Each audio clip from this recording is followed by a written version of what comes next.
Some stories are written in ink. Ours are written in fear. Welcome to Whisper Pen. Take a deep breath and let the darkness in. It all started with an argument. It always does, doesn't it? The greatest disasters in a person's life rarely begin with the trumpets of the apocalypse, but with stupid, petty words spat out in an overheated San Francisco apartment. "You never listen, Caleb," Sarah had shouted, her blonde hair a mess as she paced our cramped living room. "You're physically here, but your mind is off on Mars, designing your damn glass buildings." "I am listening," I shot back, my voice frayed with exhaustion. "I've just been working for 14 straight hours. Can you give me a second to breathe?" "Breathe? You want to breathe? Then go breathe. Go get some fresh air." And I did. A 29-year-old idiot, an architect with dreams bigger than his bank account, pulled on his shoes, grabbed his car keys, and slammed the door behind him. And stupid, incredibly stupid. Now sitting here, in this goddamn silence, I would trade anything to go back to that moment. I'd get on my knees, I'd apologize, I'd listen to her talk about her horrible boss all night. I'd do anything, but I can't. Because I'm here, trapped. My 2018 Honda Civic, a vehicle as reliable and boring as my life, was cruising across the Goldengatebridge. It was well past midnight. The city behind me was a string of blurry, glittering lights, obscured by what the locals affectionately call Carl the Fog. But tonight, Carl wasn't just fog. He was a monster. At first, it was just wisps of white drifting lazily past the giant suspension cables, looking like ghostly fingers. I turned on the radio. Some dreary indie rock song was playing, perfectly matching my mood. I tapped my fingers on the steering wheel, telling myself I'd drive to Sausalito, sit in the car for a bit, then turn back and apologize. The perfect plan of a complete moron. Then I drove into it. The wall of fog. It wasn't like normal fog. It was thick, milky white, swallowing my headlights whole, reducing them to two weak, pathetic halos. One second, I could see the red taillights of a truck ahead of me. The next, it was gone, completely. And then the sound disappeared. First, the radio. The indie rock song sputtered once and died. Only a static hiss remained. I twisted the knob, changing stations. Nothing but static. AM, FM, all of it was dead. "What the hell?" I muttered. Then I realized the second thing. The sound of my tires on the asphalt was gone. The hum of my Honda's engine, a familiar drone, was now silent. But the car was still moving. The speedometer read 50 miles per hour. The wind whistling past the windows, gone too. A complete, heavy, oppressive silence enveloped the car. It wasn't the peaceful silence of a remote countryside. It was the silence of a soundproof room, the silence of a vacuum, the silence of death. My heart began to pound. Thump, thump, thump. A lone drum in a mute universe. "Okay, Caleb," I told myself, my voice sounding tiny and lost in my metal box. "Calm down. It's just a weird weather phenomenon. Probably an atmospheric pressure thing." I looked at the dashboard. The digital clock was still lit, 12:47 a.m., but it wasn't changing. The seconds digit seemed to be frozen. I glanced at my phone. No service. The GPS showed my location as a tiny blue dot in an endless gray void. No bridge, no road, no water, just gray. Panic began to creep into my chest like an icy current. I pressed harder on the gas. 60 miles per hour. 70. The car glided in silence through the endless white mist. The bridge is about 1.7 miles long. At this speed, I should have crossed it in less than 2 minutes. 5 minutes passed. 10 minutes. I was still on the bridge. Still the same familiar orange suspension cables appearing and disappearing into the fog. Still the same straight road ahead. There was no Marin exit, no North Tower. Just the endless bridge. No way, I gasped, my hands gripping the steering wheel so tight my knuckles turned white. This is a dream. I'm falling asleep at the wheel. That's it. Slap yourself, Caleb. I raised a hand and slapped myself hard across the cheek. It stung, but nothing changed. Still the silence. Still the endless bridge. Still the fog. This was not a dream. I slammed on the brakes.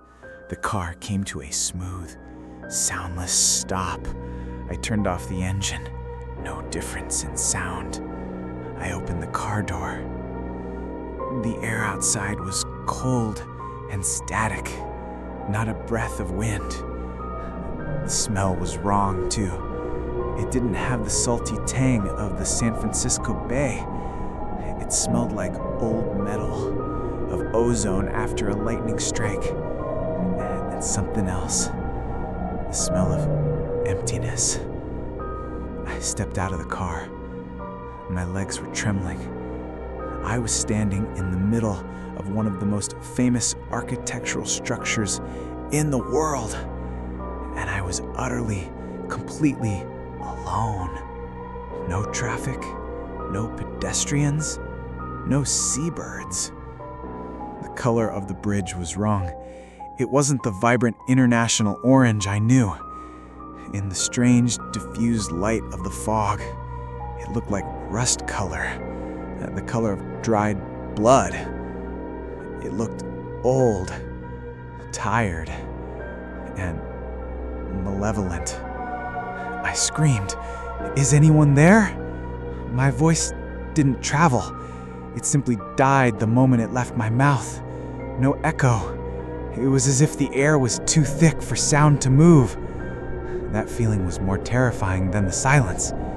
It was like shouting into a cosmic pillow. Utter panic. I ran along the side of the road, screaming uselessly. My heart felt like it was going to explode in my chest. My lungs burned. I ran until I was exhausted and collapsed, panting on the cold pavement. How long had I been here? Half an hour? An hour? My car's clock and my phone were useless. My sense of time was completely distorted. As I lay there, trying to catch my breath, I saw it. A pair of dim headlights approaching from behind, cutting through the fog. Hope surged in me like a fever. I wasn't alone. Someone else was here. I scrambled to my feet, waving my arms frantically. "Hey, stop! Please, stop!" The vehicle got closer. It was an old pickup truck, maybe from the 90s. It was moving slowly. The driver must have seen me. They had to. I stood right in the middle of the lane, my arms spread wide. The truck didn't slow down. "Stop!" I screamed, my heart seizing. And then it drove right through me. I felt nothing. No impact, no pain, just a passing chill, as if someone had dumped a bucket of ice water on my soul. The pickup truck phased through me like a ghost, without a sound, and continued on its way, disappearing into the fog ahead. I stood frozen, my mouth hanging open. My body was shaking uncontrollably. What the hell just happened? Was I dead? Was this hell? A custom-tailored hell for an architect? An endless architectural loop? The thought was both horrifying and darkly hilarious. Sure, Caleb, you love bridges so much, now you get to live on one forever. Bravo! I stumbled back to my Honda, slamming the door shut. The false security of the car was the only thing I had. I sat there, trembling, trying to piece together the shattered fragments of my sanity. I wasn't dead. That truck, it was the ghost. Or I was the ghost. The thought nearly made me vomit. Had I driven off the bridge in the thick fog, and this was what was left of me? A lost soul trapped at his place of death? No, it couldn't be. I could feel the cold steering wheel under my hands. I could feel the leather seat. I could pinch my arm and feel pain. I was real. So what wasn't? The answer came to me slowly, horribly. This bridge wasn't the Golden Gate Bridge. It was a copy, an echo, a prison. And that pickup truck, It was on the real Golden Gate Bridge. It was in my world, Sarah's world, the world of weather reports and stupid arguments. It had simply passed through the space I was trapped in. To that driver, I didn't exist. I was just part of the fog. Over the next few hours, or maybe days, who knew, I witnessed more ghosts, sedans, SUVs, motorcycles, tour buses. They all glided past silently, phantoms from a world I no longer belonged to. Sometimes, if I squinted, I could see the silhouettes of people inside, blurry faces, completely unaware of my nightmare. I tried everything. I drove forward for hours. The bridge never ended. I turned the car around and drove in the opposite direction. Still nothing. San Francisco never appeared. Just the blood-rust bridge and the milky fog. I tried to look over the railing. Below wasn't the dark blue water of the bay. It was a gray abyss, swirling slowly like a storm cloud. It had no bottom. Looking at it made me dizzy, a deep nausea, as if my very existence was being pulled downward. Food and water. I had half a bottle of mineral water and a half-melted chocolate bar in the glove compartment. I rationed them carefully, like a shipwreck survivor. It was ludicrous. I was worrying about dehydration while trapped in a hell dimension. The human brain is a strange thing. At some point, I fell asleep, exhausted by fear and despair. When I woke up, nothing had changed. The sameness was more terrifying than any monster. It was in my lowest moment that I met her. I was sitting on the hood of my car, tossing small pebbles I found on the road into the gray abyss, just to watch them disappear without a sound. Then I heard it. A noise. Not an engine, not a voice, but footsteps. Very light. I shot to my feet, my heart hammering. Hello? From out of the fog, a figure emerged. It was a woman, maybe my age, wearing ripped jeans and an old leather jacket. Her dark hair was in a long braid. She had large, tired eyes, but they held no panic, just a chilling resignation. She stopped about 10 yards away. New here? She asked, her voice raspy, but it was the first real human voice I had heard in an unknowable amount of time. New here? I stammered. Who are you? What the hell is happening? She shrugged, a gesture so normal it was absurd in this context. I'm Maya. As for what's happening, welcome to the pause, or at least that's what I call it. The pause. Yeah, it's not the beginning and it's not the end. It's just a permanent rest stop, she said, stepping closer. When did you get in? I don't know. Last night? A few hours ago? My watch stopped working. None of them work here, she confirmed. Time's meaningless. What are you driving? She glanced at my Honda. Looks pretty new. I got stuck with a '76 Ford Pinto. A Pinto? I'm serious, as if this place wasn't bad enough. A dry, choked laugh escaped my throat. The absurdity of it. I'm Caleb. I had a fight with my girlfriend. I was on my way to a Grateful Dead concert in 1985. I froze. 1985? Yep, she nodded. I've been here a long, long time, Caleb. Long enough to watch the car models change. Long enough to forget what a pizza tastes like. My mind reeled. 30-something years. She'd been here for 30-something years. The reality of that hit me like a physical blow. My entire life, school, college, Sarah, my career, had all happened while she was stuck here, walking this silent bridge.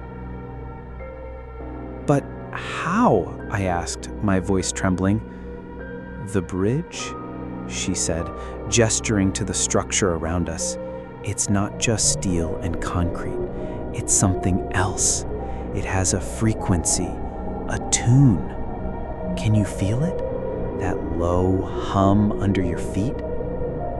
I focused, and I did feel it. A very faint, almost imperceptible vibration coming up through the soles of my shoes. It wasn't the vibration of traffic. It was something else. Deeper. Older. Sometimes, Maya continued, when the fog is just right and the humidity is perfect, that frequency resonates. It creates a pocket, a bubble in reality. Most cars pass right through, but every now and then, one slips in. Like us? I whispered. Like us, she confirmed. We're the glitches in the system, the wrong notes in the bridge's tune. We talked for hours. She told me about the others she'd met over the years, a soldier coming home from Vietnam, a family on vacation in the early 2000s. Most of them had gone mad or had disappeared. Disappeared? I asked, a new chill running down my spine. What do you mean? Maya's eyes grew distant. You've looked into that abyss, right? I nodded. Don't look for too long, and never let the despair take you. This place, it feeds on despair. There are things here, Caleb, in the fog. I call them the listeners. The listeners? They don't have a shape. They're just pockets of silence that are even quieter than the silence. They're drawn to strong emotions, sadness, anger, and especially hope. She looked me dead in the eye. When someone loses all hope and breaks down, or when they try to jump, the listeners come. They don't pull you down. They just erase you, make you part of the silence. That's when I understood. This wasn't just a prison, it was a hunting ground, and we were the prey. My life became a strange routine. Day and night were defined by the periods I slept in the car. Maya and I became reluctant companions. We walked the endless bridge, sharing stories of a world we had lost. She told me about Ronald Reagan and new wave music. I told her about the internet and smartphones. She couldn't believe people carried tiny computers in their pockets. Sounds exhausting, she said. It is, I admitted. We learned to survive. We kept our emotions on an even keel. Not too happy, not too sad. We stayed away from the railings. We learned to recognize the presence of the listeners. A sudden drop in temperature, a feeling of being watched from just behind your neck, a silence that felt deeper, emptier. Once, I almost bought it. I was thinking about Sarah. I remembered her smile, the smell of her hair, the way she wrinkled her nose when she disapproved of something. The grief and regret hit me like a tidal wave. I collapsed, sobbing for the first time in a long while. Instantly, the air around me grew cold. The fog seemed to thicken, swirling around me. I felt it, an approaching emptiness. Caleb! Maya's voice was like a whip crack. Get up! Stop thinking! Sing some stupid song. My mind was blank. The only song I could think of was Baby Shark. I started to sing, my voice trembling and off-key. Baby shark doot-doot-doot-doot-doot-doot-doot. The cold feeling lessened. The presence receded, perhaps confused or disgusted by my song choice. Maya pulled me to my feet, her face pale. That was close, she breathed. Don't ever do that again. After that, I hardened. I locked the memories of Sarah in a box in my mind and threw away the key. I focused only on existing. But existence wasn't enough. Maya had a theory, a dangerous spark of hope. "This bridge is an echo," she explained one afternoon as we sat on the railing facing inward. "It exists parallel to the real one. Those ghost cars, they're connection points." "So?" I asked. "So, if we could sync up," she said, her eyes lit with a dangerous fire. "If we could be in the right spot at the right speed when a foggy gate opens in the real world, maybe we could get pulled back through it with it." It was the most insane plan I had ever heard, but it was also the only one we had. We started watching. We noticed that the ghost cars didn't pass by consistently. There were long periods of nothing, and then sudden flurries. Rush hour, I realized. This must be morning and evening rush hour in the real world. "Exactly," Maya said. "And the times when our fog is thickest, there seem to be more cars passing through. Maybe that's when the gate is most stable." We decided to use my Honda. It was newer, more reliable. Maya's Pinto had run out of gas years ago. The problem was my Honda was almost empty too. The gas needle had been on red for a long time. We had one shot. We waited. We waited for a dense ghost car flurry. We chose our target, an 18-wheeler. It was big, slow, and created a larger presence in our world. We could see it more clearly than the other cars. "Ready?" Maya asked, sitting in the passenger seat. Her hands were clenched on the seat. My palms were slick with sweat on the steering wheel. "Ready." I started the car. The silent engine hummed in my mind. The ghost truck was approaching. I hit the gas, trying to match the speed and position. The fog around us began to churn. "It's coming, Caleb," Maya whispered. "I can feel them." The listeners. They were drawn to our insane spark of hope. The air in the car grew frigid. The windshield began to frost over from the inside. I could see distorted shapes, ripples in the air, gathering around the car. "Faster," Maya yelled. I floored it. The car surged forward. We were right behind the ghost truck. I could see its red lights, hazy and ethereal. The world around us began to shake. The bridge seemed to groan. I heard a sound, a tortured screech of metal, not from this world, but from the very fabric of reality. But it wasn't enough. We couldn't lock in. We were still just phantoms sliding past. "They're here," Maya screamed, pointing out her window. I glanced over. A listener was right beside the car, a black, man-shaped void that sucked in all the light and color around it. It was reaching what looked like an arm toward her window.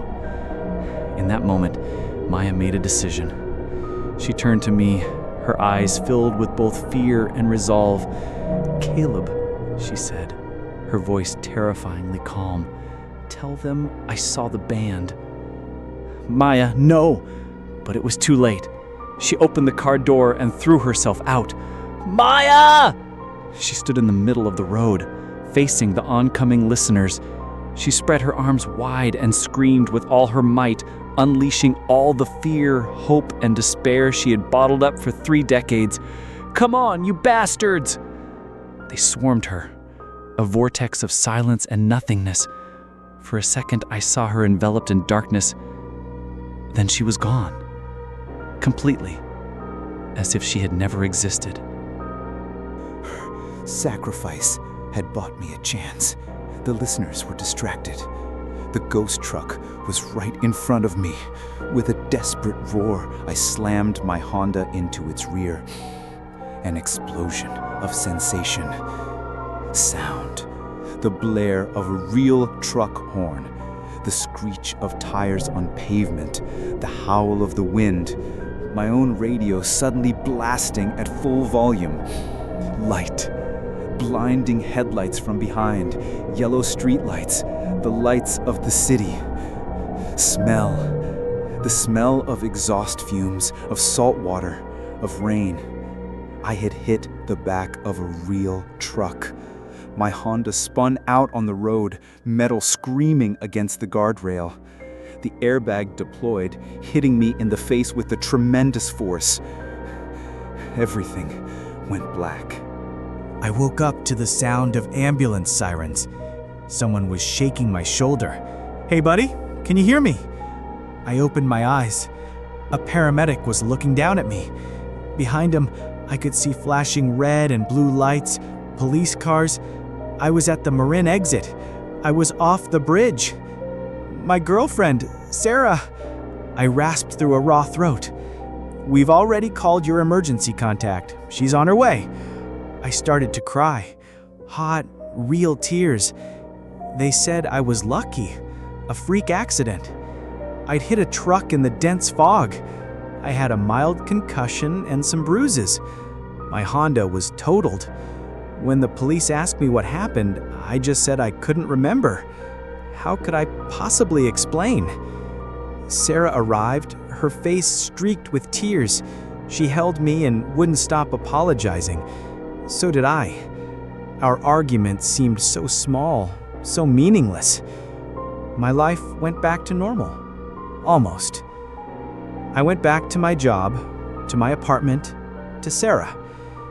But a part of me was left behind on that silent bridge. I can't stand silence anymore. The TV or radio is always on, even when I sleep. I can't drive over the bridge anymore. Just seeing its orange towers from a distance is enough to make me break out in a cold sweat. And sometimes, on foggy nights, when I look out my window towards the bay, I can see it. Just for a moment, if I squint just right. A faint mirage, an overlay on reality. The second bridge. Its color is that of dried blood. And I know they're still there. The soldier, the family on vacation, and countless others. All of them driving, walking, existing in a silent, endless tune. And I know that Maya's there too. No longer a person, but a part of the silence, an erased note. I close my eyes, and I can hear it, my own weak, off-key singing.